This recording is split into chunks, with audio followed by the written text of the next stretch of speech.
محمد بن منقدر نے بیان کیا، کہا کہ میں نے جابر بن عبداللہ انصاری رضی اللہ عنہ سے سنا، انہوں نے فرمایا کہ میرے والد کی لاش احد کے میدان سے لائی گئی، مشرکوں نے آپ کی صورت تک بگاڑ دی تھی۔ نعش رسول اللہ صلی اللہ علیہ وسلم کے سامنے رکھی گئی، اوپر سے ایک کپڑا ڈھکا ہوا تھا۔ میں نے چاہا کہ کپڑے کو ہٹاؤں، لیکن میری قوم نے مجھے روکا۔ پھر دوبارہ کپڑا ہٹانے کی کوشش کی، اس مرتبہ بھی میری قوم نے مجھ کو روک دیا۔ اس کے بعد رسول اللہ صلی اللہ علیہ وسلم کے حکم سے جنازہ اٹھایا گیا۔ اس وقت کسی زور زور سے رونے والے کی آواز سنائی دی تو رسول اللہ صلی اللہ علیہ وسلم نے پوچھا، یہ کون ہے؟ لوگوں نے کہا کہ یہ عمرو کی بیٹی، یا کہا کہ عمرو کی بہن ہے۔ نام میں سفیان کو شک ہوا تھا۔ آپ صلی اللہ علیہ وسلم نے فرمایا کہ روتی کیوں ہیں؟ یا یہ فرمایا کہ رو نہیں، کہ ملائکہ برابر اپنے پروں کا سایہ کیے رہے ہیں جب تک اس کا جنازہ اٹھایا گیا۔ صحیح بخاری حدیث نمبر 1293۔ زبید یامی نے بیان کیا، ان سے ابراہیم نخعی نے، ان سے مسروق نے، اور ان سے عبداللہ بن مسعود رضی اللہ عنہ نے کہ رسول اللہ صلی اللہ علیہ وسلم نے فرمایا کہ جو عورتیں کسی کی موت پر اپنے چہروں کو پیٹتی اور گریبان کو چاک کر لیتی ہیں اور جاہلیت کی باتیں بکتی ہیں، وہ ہم میں سے نہیں ہیں۔ صحیح بخاری حدیث نمبر 1294۔ امام مالک نے خبر دی، انہیں ابن شہاب نے، انہیں عامر بن سعد بن ابی وقاص نے، اور انہیں ان کے والد سعد بن ابی وقاص رضی اللہ عنہ نے کہ رسول اللہ صلی اللہ علیہ وسلم حجۃ الوداع کے سال 10 ہجری میں میری عیادت کے لیے تشریف لائے۔ میں سخت بیمار تھا۔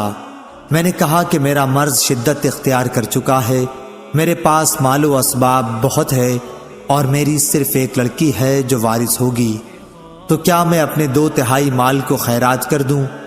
آپ صلی اللہ علیہ وسلم نے فرمایا کہ نہیں۔ میں نے کہا آدھا؟ آپ صلی اللہ علیہ وسلم نے فرمایا نہیں۔ پھر آپ صلی اللہ علیہ وسلم نے فرمایا کہ 1/3 کر دو، اور یہ بھی بڑی خیرات ہے یا بہت خیرات ہے۔ اگر تو اپنے وارثوں کو اپنے پیچھے مالدار چھوڑ جائے تو یہ اس سے بہتر ہوگا کہ محتاجی میں انہیں اس طرح چھوڑ کر جائے کہ وہ لوگوں کے سامنے ہاتھ پھیلاتے پھریں۔ یہ یاد رکھو کہ جو خرچ بھی تم اللہ کی رضا کی نیت سے کرو گے تو اس پر بھی تمہیں ثواب ملے گا، حتیٰ کہ اس لقمے پر بھی جو تم اپنی بیوی کے منہ میں رکھو۔ پھر میں نے پوچھا کہ یا رسول اللہ صلی اللہ علیہ وسلم، میرے ساتھی تو مجھے چھوڑ کر حجۃ الوداع کر کے مکے سے جا رہے ہیں اور میں ان سے پیچھے رہ رہا ہوں۔ اس پر حضور صلی اللہ علیہ وسلم نے فرمایا کہ یہاں رہ کر بھی تم کوئی نیک عمل کرو گے تو اس سے تمہارے درجے بلند ہوں گے، اور شاید ابھی تم زندہ رہو گے اور بہت سے لوگوں کو، مسلمانوں کو تم سے فائدہ پہنچے گا، اور بہتوں کو، کفار و مرتدین کو نقصان۔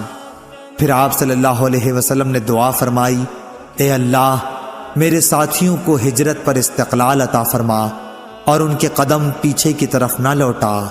لیکن مصیبت زدہ سعد بن خولہ تھے، اور رسول اللہ صلی اللہ علیہ وسلم نے ان کے مکے میں وفات پا جانے کی وجہ سے اظہار غم کیا تھا۔ صحیح بخاری حدیث نمبر 1295۔ ابو بردہ بن ابو موسیٰ نے بیان کیا کہ ابو موسیٰ اشعری رضی اللہ عنہ بیمار پڑے، ایسے کہ ان پر غشی طاری تھی، اور ان کا سر ان کی ایک بیوی ام عبداللہ بنت ابی رومہ کی گود میں تھا۔ وہ ایک زور چیخ مار کر رونے لگی۔ ابو موسیٰ رضی اللہ عنہ اس وقت کچھ بول نہ سکے، لیکن جب ان کو ہوش ہوا تو انہوں نے فرمایا کہ میں بھی اس کام سے بیزار ہوں، میں بھی اس کام سے بیزار ہوں جس سے رسول اللہ صلی اللہ علیہ وسلم نے بیزاری کا اظہار فرمایا۔ رسول اللہ صلی اللہ علیہ وسلم نے کسی غم کے وقت چلا کر رونے والی، سر منڈوانے والی اور گریبان چاک کرنے والی عورتوں سے اپنی بیزاری کا اظہار فرمایا تھا۔ صحیح بخاری حدیث نمبر 1296۔ سفیان سوری نے بیان کیا، ان سے اعمش نے، ان سے عبداللہ بن ورا نے، ان سے مسروق نے اور ان سے عبداللہ بن مسعود رضی اللہ عنہ نے کہ رسول اللہ صلی اللہ علیہ وسلم نے فرمایا، جو شخص کسی میت پر اپنے رخسار پیٹے، گریبان پھاڑے اور عہد جاہلیت کسی باتیں کرے وہ ہم میں سے نہیں ہے۔ صحیح بخاری حدیث نمبر 1297۔ عمر بن حفص نے بیان کیا، ان سے ان کے باپ حفص نے اور ان سے اعمش نے اور ان سے عبداللہ بن مرہ نے، ان سے مسروق نے اور ان سے عبداللہ رضی اللہ عنہ نے بیان کیا کہ رسول اللہ صلی اللہ علیہ وسلم نے فرمایا کہ جو کسی کی موت پر اپنے رخسار پیٹے، گریبان چاک کرے اور جاہلیت کی باتیں کرے وہ ہم میں سے نہیں ہے۔ صحیح بخاری حدیث نمبر 1298۔ عبد الوہاب نے بیان کیا، کہا کہ میں نے یحییٰ سے سنا، انہوں نے کہا کہ مجھے عمرہ نے خبر دی، کہا کہ میں نے عائشہ رضی اللہ عنہا سے سنا، آپ نے کہا کہ جب نبی کریم صلی اللہ علیہ وسلم کو زید بن حارثہ، جعفر اور عبداللہ بن رواحہ رضی اللہ عنہم کی شہادت غزوہ موتہ میں کی خبر ملی تو آپ صلی اللہ علیہ وسلم اس وقت اس طرح تشریف فرما تھے کہ غم کے آثار آپ کے چہرے پر ظاہر تھے۔ میں دروازے کے سوراخ سے دیکھ رہی تھی، اتنے میں ایک صاحب آئے اور جعفر رضی اللہ عنہ کے گھر کی عورتوں کے رونے کا ذکر کیا۔ آپ صلی اللہ علیہ وسلم نے فرمایا کہ انہیں رونے سے منع کر دے۔ وہ گئے لیکن واپس آ کر کہا کہ وہ تو نہیں مانتی۔ آپ نے پھر فرمایا کہ انہیں منع کر دے۔ اب وہ تیسری مرتبہ واپس ہوئے اور عرض کیا کہ یا رسول اللہ صلی اللہ علیہ وسلم، قسم اللہ کی وہ تو ہم پر غالب آ گئی ہیں۔ عمرہ نے کہا، حضرت عائشہ رضی اللہ عنہا کو یقین ہوا کہ ان کے اس کہنے پر رسول کریم نے فرمایا پھر ان کے منہ میں مٹی جھونک دے۔ اس پر میں نے کہا کہ تیرا برا ہو، رسول کریم صلی اللہ علیہ وسلم اب جس کام کا حکم دے رہے ہیں وہ تو کرو گے نہیں، لیکن آپ صلی اللہ علیہ وسلم کو تکلیف میں ڈال دیا۔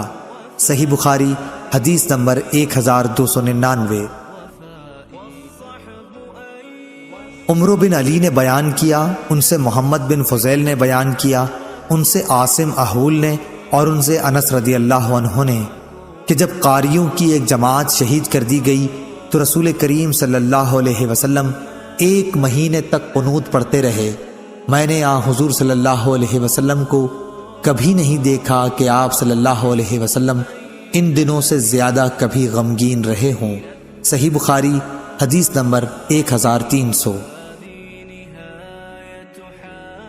بشر بن حکم نے بیان کیا، کہا کہ ہم سے سفیان بن عینہ نے بیان کیا، کہا کہ ہم سے اسحاق بن عبداللہ بن ابی طلحہ نے بیان کیا کہ انہوں نے انس بن مالک رضی اللہ عنہ سے سنا، آپ نے بتلایا کہ ابو طلحہ رضی اللہ عنہ کا ایک بچہ بیمار ہو گیا، انہوں نے کہا اس کا انتقال بھی ہو گیا۔ اس وقت ابو طلحہ رضی اللہ عنہ گھر میں موجود نہ تھے۔ ان کی بیوی ام سلیم نے جب دیکھا کہ بچے کا انتقال ہو گیا تو انہوں نے کچھ کھانا تیار کیا اور بچے کو گھر کے ایک کونے میں لٹا دیا۔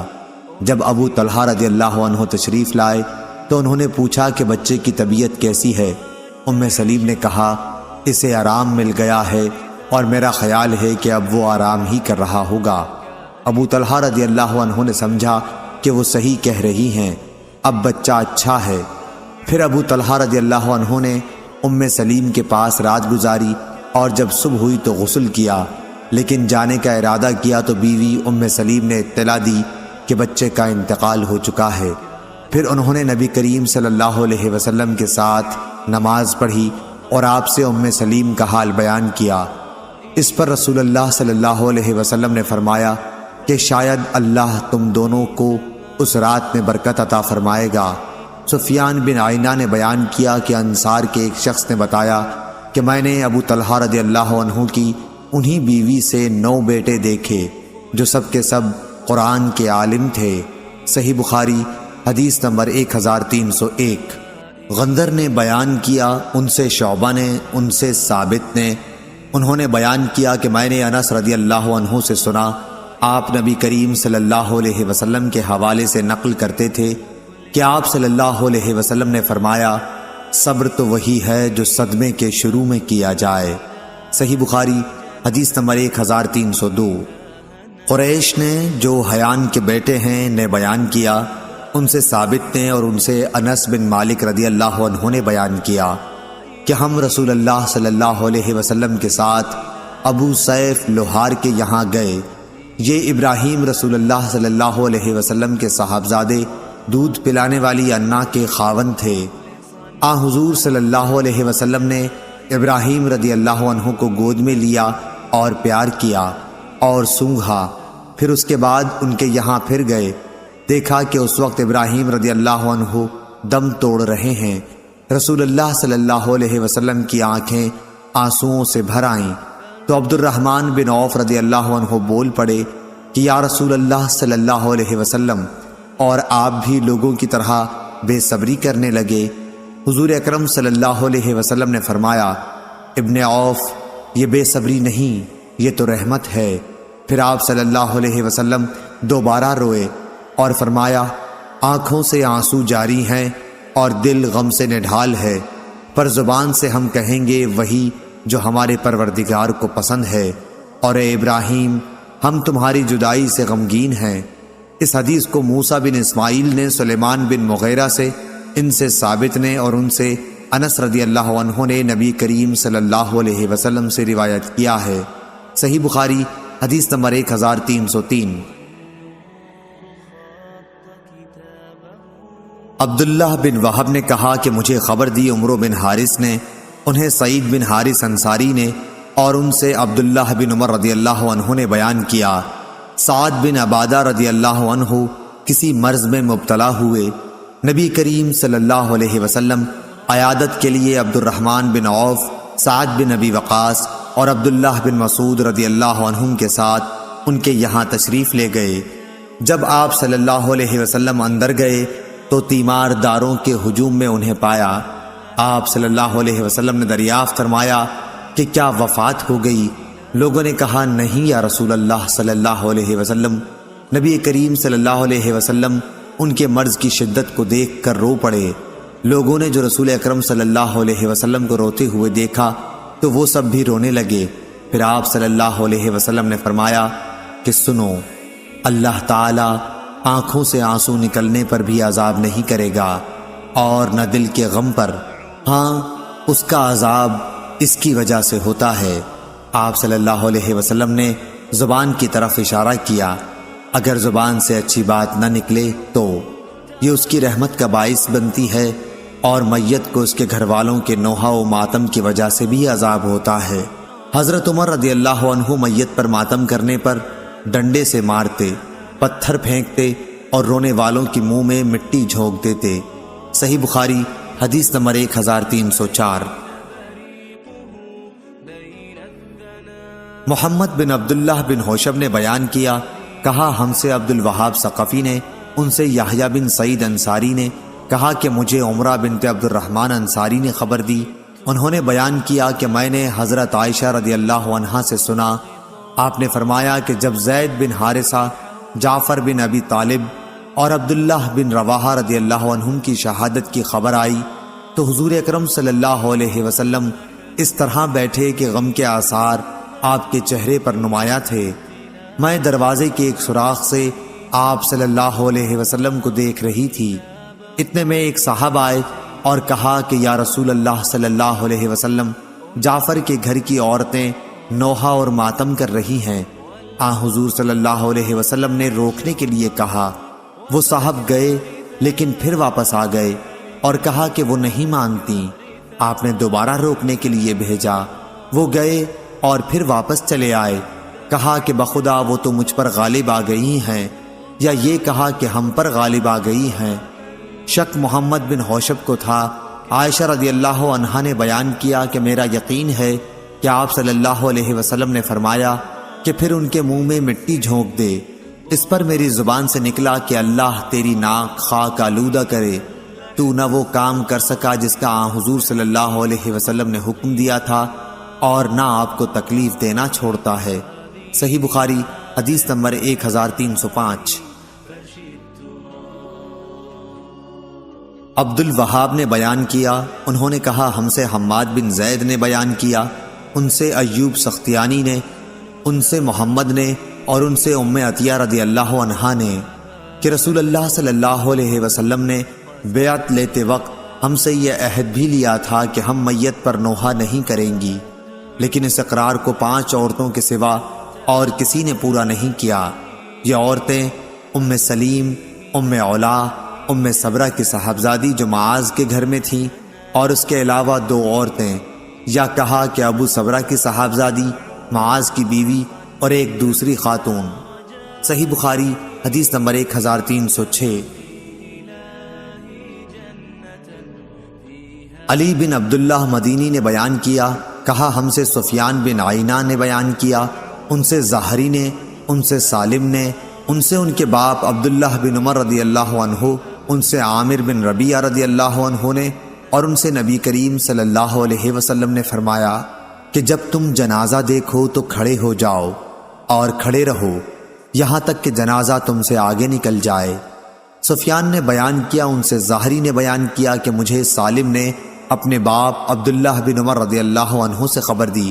آپ صلی اللہ علیہ وسلم نے فرمایا کہ ہمیں عامر بن ربیعہ رضی اللہ عنہ نے نبی کریم صلی اللہ علیہ وسلم کے حوالے سے خبر دی تھی، حمیدی نے یہ زیادتی کی ہے یہاں تک کہ جنازہ آگے نکل جائے یا رکھ دیا جائے۔